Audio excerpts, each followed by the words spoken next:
Why? It's no secret, I like the dark stuff. I always have. Like sad, romantic, painful, lamenting, tormented, gothic, atmospheric things. In literature, in movies, and in music. It feels like home to me.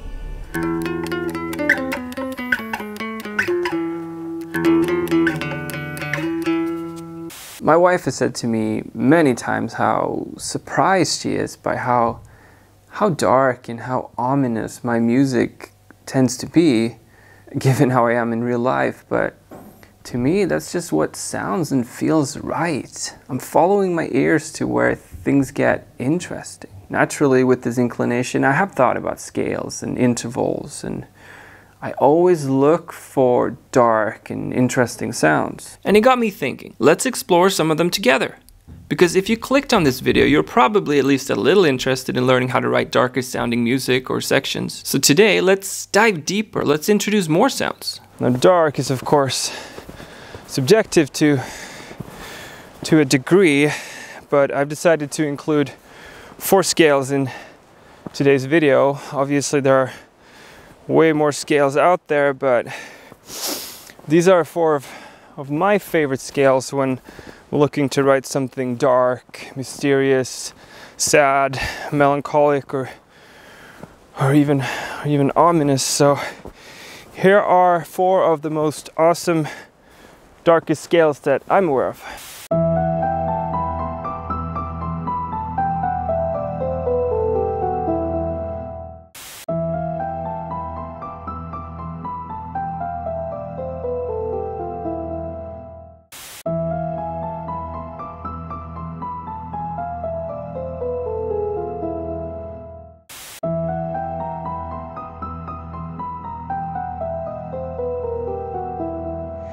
Some theory first, because it will help exemplify things as we move forward.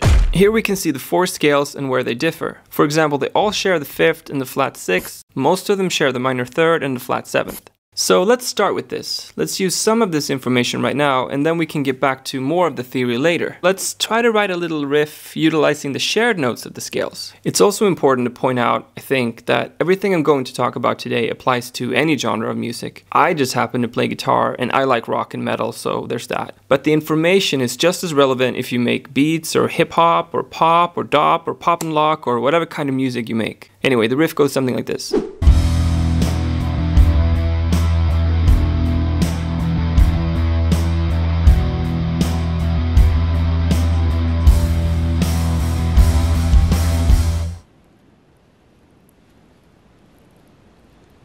I used the flat 7 here for this riff, which we'll have to change later on, because as you might remember, Hungarian Minor doesn't have a flat 7, it has a natural 7, but for now it's fine.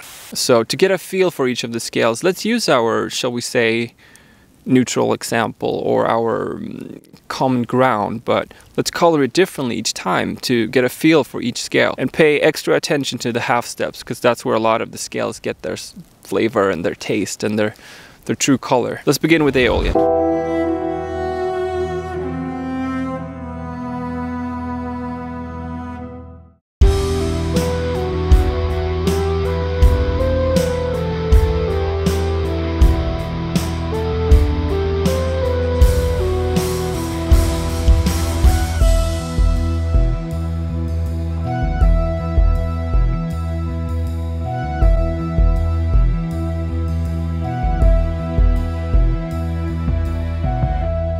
To really get that Aeolian sound, it's really important to use that flat 6. And also the natural 2nd, as that is the only note that distinguishes it from Phrygian.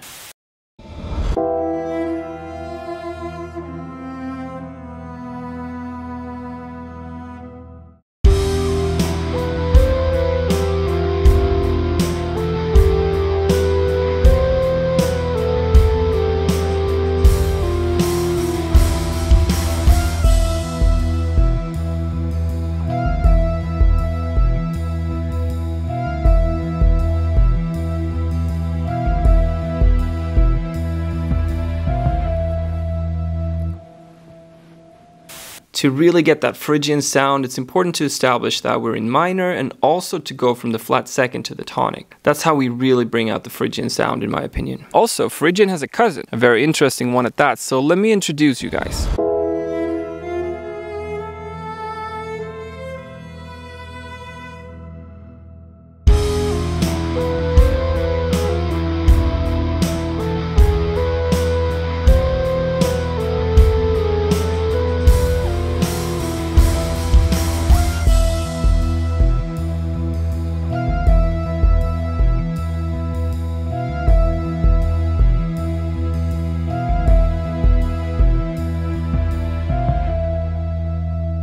Phrygian Dominant is Phrygian with a major third instead of a minor one. This gives us an interval jump of 3 half steps to get from the minor second to the major third. This is what gives us the awesome sound of Phrygian Dominant.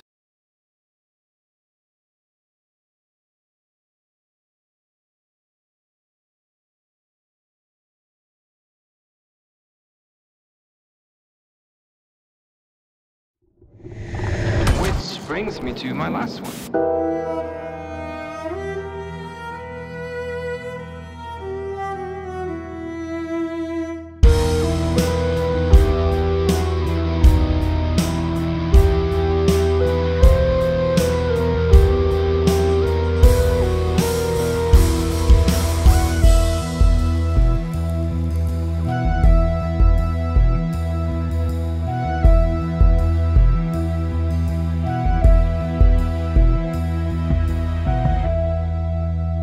Here we had to change the riff to a major 7th, as Hungarian Minor is the only scale featured today with a major 7th instead of a minor one. I would say this interval, together with the sharp 4, also known as the tritone, is what really gives Hungarian Minor its sound. If you emphasize the major 2nd and the sharp 4th over a minor tonic, you get Hungarian Minor, essentially. The sharp 4 is also what distinguishes Hungarian Minor from Harmonic Minor, for example. This was actually my first attempt at writing anything in Hungarian Minor, but I just love the way it sounds. It has a nice, dark, slightly sad sound, if you ask me. Okay, before we move on, let's recap. The difference between Phrygian and Aeolian is the flat second versus the natural second. Otherwise, they are exactly the same. I personally think this difference makes Aeolian sound melancholy and sad, whereas Phrygian sounds more dark and ominous. Phrygian Dominant has a major third instead of a minor third, meaning the tonic chord is a major chord. Major is not normally associated with particularly dark sounds, but in the case of Phrygian Dominant, I think we have an exception. Hungarian Minor is the only of our scales to have a natural 7th instead of a flat 7th. It's also the only one to have a sharp 4, and this interval is infamous for being very, very dissonant. So is the flat 2, by the way, so go figure.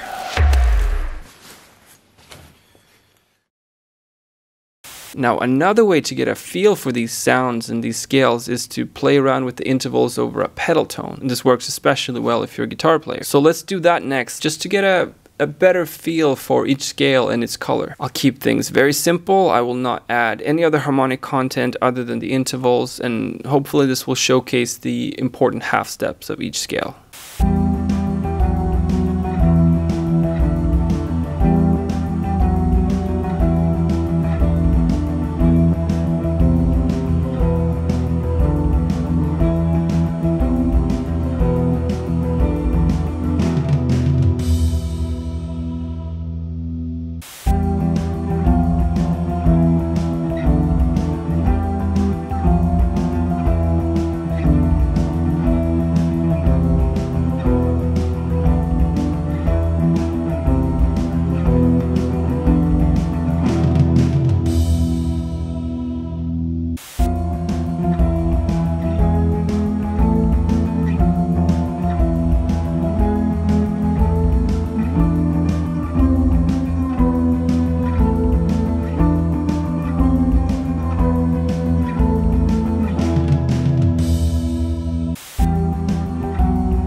There they are, my favorite dark scales. Now go nuts, compose, make songs, write riffs. It's a funny thing, this.